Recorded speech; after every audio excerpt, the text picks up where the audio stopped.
Hi, it's Arabelle! I'm back with another summer dessert recipe. In my previous video, I made Chinese beanfan with konjaku jelly powder. Today, I'll still be using konjaku jelly powder, this time to make yuzu jelly. Have you had any yuzu dessert? I love yuzu dessert, and every time there's yuzu on a dessert menu, I'll surely order it. It has a special citrusy flavor that I just cannot resist. Yuzu tea is a staple in my family, and this will be the main ingredient today. This is something very versatile, and you can use it in a lot of drinks and desserts. You can get this yuzu tea concentrate in your local Korean grocery store or any Asian grocery store. We'll need 2/3 cups of this syrupy concentrate.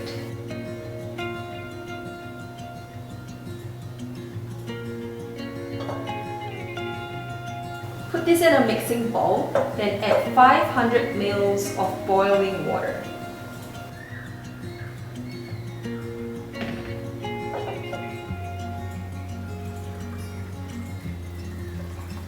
We don't want to waste any of these ones, so I'm just gonna make sure I get every bit out.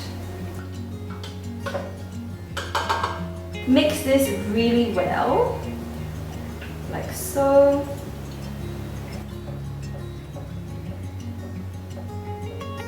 I have over here 5 grams of konjaku jelly powder. You can also use beanfan powder if it's available in where you are. Make sure you watch my previous video on beanfan if you haven't. I usually use beanfan powder because I feel it's easier to work with, but I'm using this konjaku jelly powder because I think it's easily available for you guys. If you're using beanfan powder, you'll need to use lesser water than your package instructions so that the end product gels up better and it's not that slippery. Slowly pour the konjaku jelly powder into the mixing bowl while stirring the mixture well.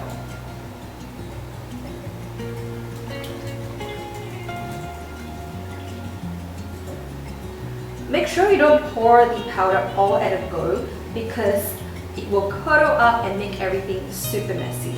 Just pour it bit by bit like this.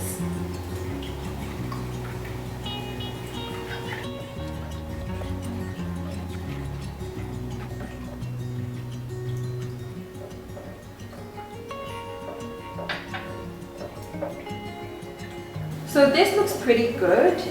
The jelly powder is all well dissolved, and we'll need another 500 ml of hot water. Slowly pour the hot water in.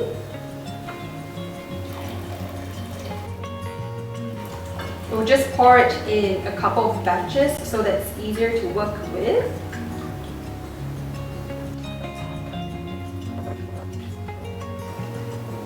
And there you go! This is all done, and yes, again, no cooking required. There are 2 ways to present this wonderful dessert. So over here I have a baking dish. You can use any container that you have available. A lunchbox would be perfect, but please make sure it is heat resistant. I also have some little dessert cups. I like these annular cups because it's a perfect size and it presents really nicely. First up, we'll fill up these little cups. Scoop some of the jelly mixture into the cup. Make sure you get some of the top, but it doesn't matter whether you pour it in first or later because it's gonna sink to the bottom anyways.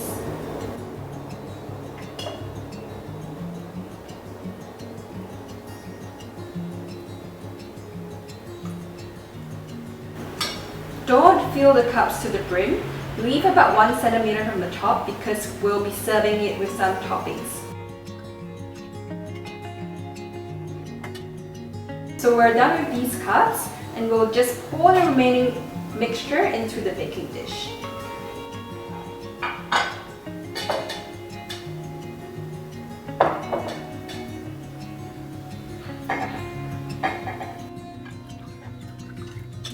Try to evenly distribute the top.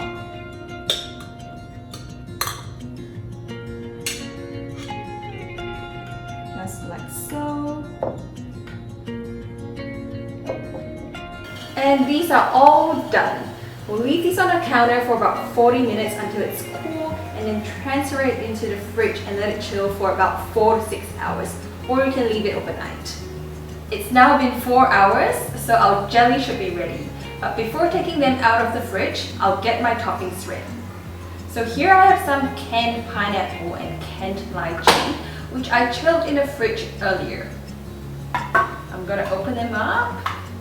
You can also use fresh fruits, but these canned ones work really well and they're available all year round, so it's really convenient for me. Fresh lychees are really in season, so make sure you get them if you see them around in your local markets. Here you go. Pineapple.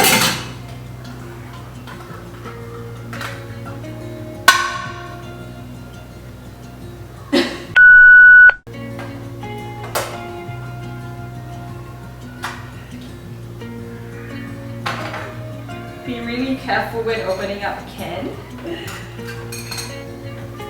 I also have some mint leaves, dried rose petals, lemon slices and watermelon cubes. And now I think we're ready to take the jelly out. My jelly looks really well set. So for these little cups, we'll put some of the canned fruits on top. Just like that. I'm using a pair of chopsticks because I find it easier to work like that. You can use whatever you want. Okay. And some rose petals. I'll just put two little dried rose petals and a mint leaf. A sprig of mint. Like so. There you go. And I'll just do it for the other cup.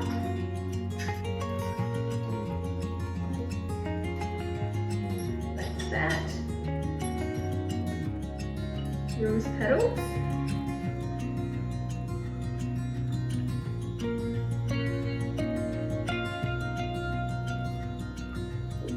One more. Like that.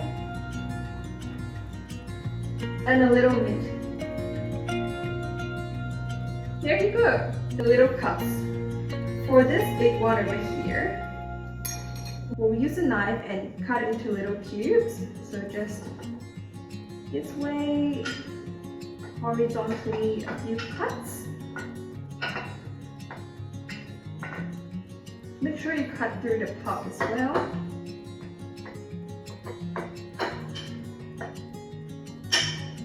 It doesn't have to be too nice, just make rough cuts. And I have a bowl here, it's like a punch bowl. You can also use a trifle bowl if you have them. It's going to look really nice as a presentation. Scoop some of these jelly in there.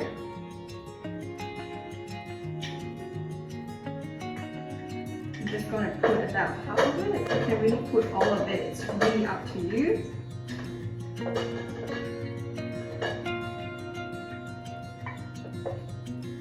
And I'm going to put some watermelon cubes for this one.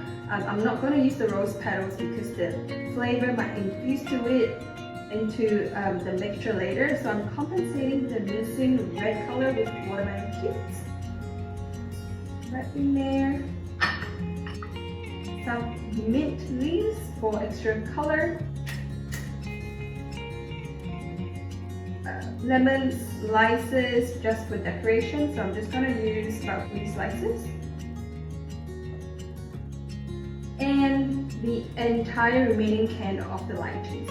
I'm pouring in the liquid as well. Give it a little toss. And that's it. Here you go, 2 ways of serving this wonderful yuzu jelly. Let's give them a taste. So for this fruit cocktail style, I have a bowl of ice here because this should be served really cold. Scoop a bit of everything into the bowl.